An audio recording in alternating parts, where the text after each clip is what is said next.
John Cleese, a very warm welcome to Gold. It's great to have you here chatting. Thank you. I hope this is going to be as good as the interview I just did with Chris Moyers. I can't doubt it, but you know. Promise the same kind of mayhem. We'll do our best. The trouble is, well, not the trouble is, but I've written a rather good film script called Lookalikes. I wrote it with my daughter Camilla, and it's a very good premise, which I can say because it wasn't mine.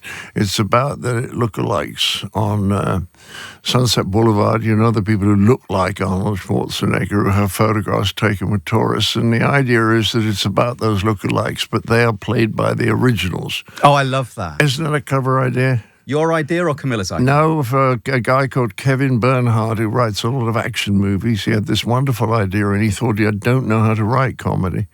And he gave it to a friend of Camilla's, and we've been developing it ever since. We just got a director.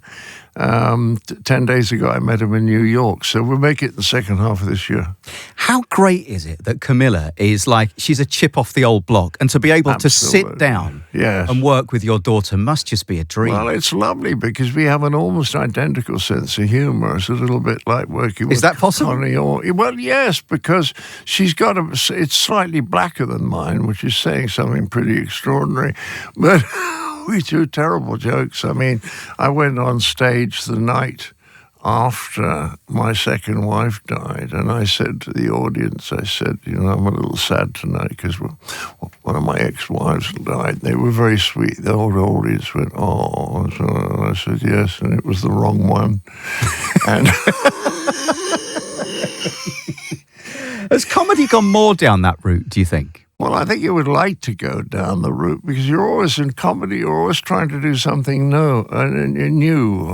Somehow in drama, if you do the old stuff really well, that's good enough. But in comedy, there always needs to be a new element to something very, very special. And that's why there's so few great comedies, movie comedies. There's very few, and there's a huge number of great movie dramas. But coming up with good stuff for comedy is very, very hard. It doesn't happen very often. And one of the things about Fawlty Towers is that Connie Booth and I used to spend 6 whole weeks writing each episode. It's unheard of. Nobody spent more than 10 days. Mostly they write them in a week. And it shows like that because you see when you're trying to be original, those original ideas don't come thick and fast on the first Monday. And if you have a little bit more time, by the time you settle in, you've got a lot of comedy ideas, and it's much easier to write a funny show. But I can imagine during that writing process, it was just non-stop laughs. Yes, we did laugh a lot. We used to think of the next thing that happened to Basil was so awful, and we'd roar with laughter, and then we'd suddenly have a sort of ache. We'd think, oh, poor man. We were like gods giving him a terrible day. But let's put him through it anyway. Let's put him through it anyway because it's funny. So what's made Fawlty Towers, I mean, in your opinion, we've all got our own opinion on this, but in your opinion, what's made Fawlty Towers stand the test of time? Because we spent 6 weeks in every episode. It's as simple as that. You see, the executives in television have very, very little idea of what they're doing. Most of them have no idea. I mean, the funniest I ever had was some Americans who bought the rights for Fawlty Towers. And I said, well, can I help? They said, no, we're absolutely fine. I said, are Americans going to understand a family hotel when they're all used to staying in these big chains? And he said, no. They said, we've only changed one thing. And I said, what's that? They said, we've written Basil out. I know. I've never heard this story before. No. And it's absolutely true. And how long did that last for? I was absolutely gobsmacked. It was terrible. They took all his lines and gave them to B. Arthur, who was playing Sybil. I mean, that's what you have to deal with the whole time. I had a meeting with Disney not too long ago about a very good adaptation that I'd done with a friend of mine called Kirk D'Amico, and we'd done one of the Roald Dahl stories. And she asked for a number of changes, and I said, I don't think I can do that. And she said, well, why? And I said, because I'd be making it worse. And my instinct is to try and make it better, and I think you need to hire someone who'll make it worse. I'm a bit cheeky sometimes, but they have no idea what they're doing. But the trouble is, they don't know that they don't know what they're doing, you see, which is what gives them confidence and enables them to say people aren't interested in history anymore. I mean, 6 weeks of writing, that's why it's just etched in people's memories. And there's so many great lines, aren't there? People still, I love that people still quote it. I love that if we go to a dodgy bed and breakfast or a dodgy hotel, the first thing we'll say is, it's a bit Fawlty Towers. That's right. You know, and most of them are, because I stay in hotels most of the time. Really? And very few of them, even the 4 and 5 star that I get put in by promoters, you'd be surprised at how poor they are. So this is great. So you're finally getting to bring the show to the stage. Yes, it's taken a long time, but COVID is responsible for about 3/4 of that.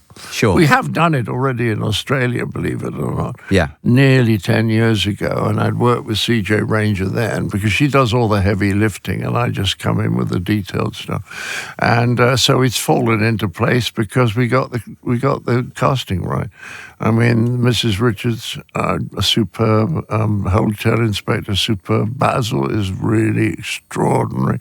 Sybil is wonderful. Polly's great. And we've got a new Manuel who is... That must have been a difficult one. Very interesting, but he's really funny, and he's Turkish originally. Oh, right, yeah. Okay. So it's an extraordinarily good cast. How long did you spend casting for this? Several weeks. I was in America, so we were doing it all over Zoom. But the extraordinary thing is how many good actors there are. Not many good writers, but an awful lot of good actors. And we had 3 Basils, and any one of them would have done it well enough. But Adam, we just thought, just edged the others. And the same with Sybil, AJ as we call her. She's just terrific. I was just watching her yesterday, and it's just effortless now. And it's a slightly different take on Basil, but it works just as well. And were you directly involved in the cast? I just wonder, were you... Oh, yeah, directly involved in the casting, which was the very important part. Did you launch into it yourself? Were you ever tempted while you were casting Basil to say, no, not like that? Because you see, I think of myself as a writer. Most people wouldn't think of me like that. But when I started, I always described myself as a writer. A writer-performer, because the writing came first. And if you want to understand the dynamics of the Python group, they were all primarily writers who happened to perform. And that way you start with the most important thing, which is the script. Speaking of Python, by the way, I must just mention, do you stay in touch with any of the Yes, I'm in guys? touch with Michael. We had an exchange last week because we tease each other all the time. And, you know, he's written a book about this great uncle about whom they don't know much. And everybody loves it. I haven't read it yet, but he said, everybody loves the book. So I said, I had a great aunt who went into the hen house when she was only 9 years of age and never came out again. Do you think there's a book in that? He said, let's do it. It's going to sell more than the rest of your books altogether. And before I let you go, I just want to ask, how's the work on the TV series coming on? That's very good, but very slow. Working with your daughter again? Working with my daughter, and we've got a very good first episode and a very good first half of the second episode. But you see, when you're writing a series from scratch, you've got to be so careful about the characters you're creating, because you have to live with them then in all time. You've got to have those characters. So making sure you've got the right ones and there's a right balance, and then trying to figure out the different personalities. It takes a long time, but we got a very funny plot for the first one, which runs into the beginning of the second one. But it'll be some time before we do that because of the Lookalikes movie. Well, look, John, it's been an absolute pleasure. Thank you so much for your time. A great pleasure. It wasn't as good as Chris Myers, but it was still okay. I'd expect nothing less.